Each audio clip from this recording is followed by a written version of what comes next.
Let me go to Ms. Culver, if I may, for a second. We'll go over here to our Bureau of Land Management expert. Let me ask this. What is the land requirement for a large solar project, Ms. Culver? That might be something better for our friends from Nextlight to. All right. Well, I'll come back to you with a related but question. It's significant. Significant, but just give us an idea in terms of square miles. Sure.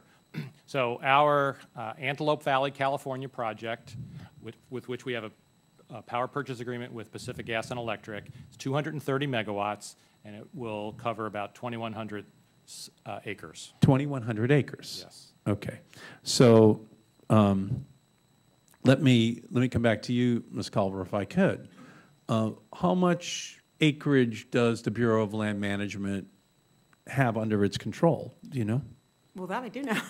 Over 260 million, about 262. 260 million acres. Yes. And do you know how much of that acreage it leases out to the oil and gas industry for its use? I believe at last count we were well over 40 million. So 40 million acres of public land under the control of the Bureau of Land Management is now leased to the oil and gas industry. 40 million. Yes, over 40. Now, and Mr. DeRosa, what are you looking for?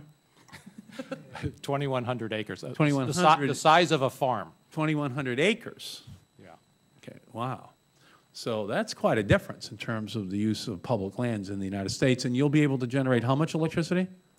230 megawatts. Okay, so for the purpose, which is a mid-sized power plant. It's a good-sized power plant. So out in California, Diablo Canyon is probably 1,000 megawatt nuclear power plant. About 2,200.